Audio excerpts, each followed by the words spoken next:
तमाम SIM card holders इस खबर को सुन लीजिएगा। यह खबर उनके लिए भी है जो लोग एयरटेल की सिम यूज करते हैं और उन लोगों के लिए भी है जिनके पास रिलायंस जियो है।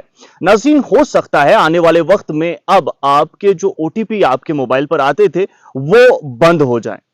नाज़रीन, ऐसी खबर आपने सुनी होगी। दूसरी खबर यह है कि अब आपको जो भी फोन आता है उसको उठाने से पहले जरा 10 बार तो कम से कम सोचना आपको पड़ेगा। नाज़रीन ग्रामी, ऐसा क्यों है और क्या यह खबर है आप तक पहुंचाने की फिलहाल हम कोशिश करेंगे।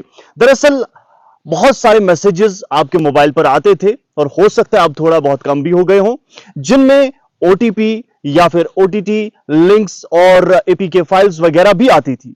लेकिन अब जो है ये नहीं आएंगी या फिर कम से कम हो जाएंगी।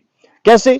क्योंकि ये तमाम चीजें देखते हुए कि आपके नंबर पर कोई भी स्पैम लिंक्स भेज सकता है, कोई भी फ्रॉड एक्टिविटी कर सकता है, उन लिंक्स के थ्रू आपको चूना लगा सकता है। तो ये तमाम तर चीजें देखते हुए telecom regulatory authority of India, जिसे हम ट्राई भी कहते हैं, तमाम ऑपरेटर्स को जो है उन्होंने डायरेक्शन दी है कि जनाब आप जो है हिंदुस्तान के अंदर, बिलखुसूस इस मुल्क के अंदर जो है उन तमाम लिंक्स को ब्लॉक कर दीजिए या फिर रेगुलेट कीजिए मैसेजेस को, और जिनमें यूआरएल हो, ओटीटी लिंक्स हैं, एपीके फाइल्स हैं या फोन नंबर्स हैं, उन तमाम चीजों को आप रेगुलेट कीजिए अनलेस वहां पर जो है ये मैसेजेस जो है व्हाइट लिस्ट ना हो जाए। अब ये व्हाइट लिस्ट मैसेजेस या व्हाइट लिस्ट जो है आपके नंबर पर आपके इनबॉक्स में कोई मैसेज आता है व्हाइट लिस्टेड, वो क्या है? व्हाइट लिस्टेड दरअसल इनको हिदायत दी गई है, जो भी जैसे कि बैंक है, बैंक आपको मैसेज भेजता है, दूसरे जो कंपनीज हैं वो आपको मैसेज भेजती हैं, कुछ चीजें जो है वो बहुत जरूरी भी होती हैं, जाहिर सी बात है। लेकिन ये भी अब आपको बिना जो है अपने आप को रजिस्टर किए मैसेज नहीं भेज पाएंगी। तो इन्हें जो है पहले सितंबर के आखिरी तक या फिर अगस्त के आखिर तक जो है इनको हदायत दी गई थी कि जनाब आप जो है रजिस्टर करवा लीजिए अपने आप को, और जो कंटेंट आप भेजने वाले हैं वो पहले ही पता हो ताकि ये रुके ना। और साथ ही साथ जो है इनको साफ तौर पर हदायत दी गई है कि ये तमाम चीजें जो है फला तारीख तक होनी चाहिए।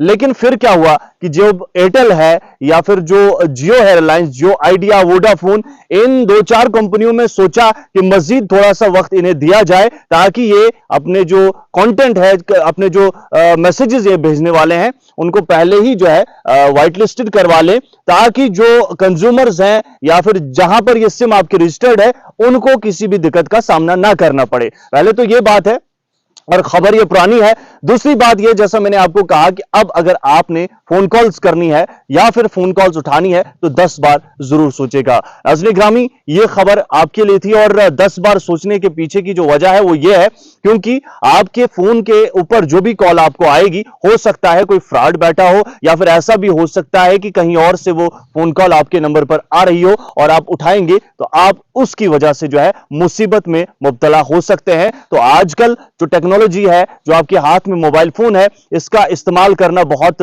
जरूरी बन चुका है। लेकिन साथ ही साथ इसके इस्तेमाल से पहले जो है या फिर इसके इस्तेमाल के मुतालिक मालूमात हासिल करना बहुत ज्यादा जरूरी हो गया है, क्योंकि जिस तरीके से हमारी जिंदगी को आसान बनाने में इसने अहम रोल अदा किया है, वैसे ही अगर इस पे ध्यान नहीं देंगे तो यह हमारी जिंदगी को मुश्किल बनाने में भी अहम रोल अदा कर सकता है। तो ये तमाम चीजें जो है ये कोई नई बात नहीं है, पुरानी ही बातें आप सभी के सामने रखने की कोशिश की है। हाँ, जो कोताही होती है, क्योंकि जाहिर सी बात है ये तमाम चीजें तहकीक से और तस्दीक शुदा होनी चाहिए और जितनी हो सकी वो हमने करने की कोशिश की है, लेकिन इसमें भी खदशात और सवालात बहुत सारे पैदा हो सकते हैं। आने वाले वक्त में क्या कुछ अपडेट आएगी आप तक पहुंचाने की कोशिश करेंगे। फिलहाल वीडियो को आप शेयर कर सकते हैं।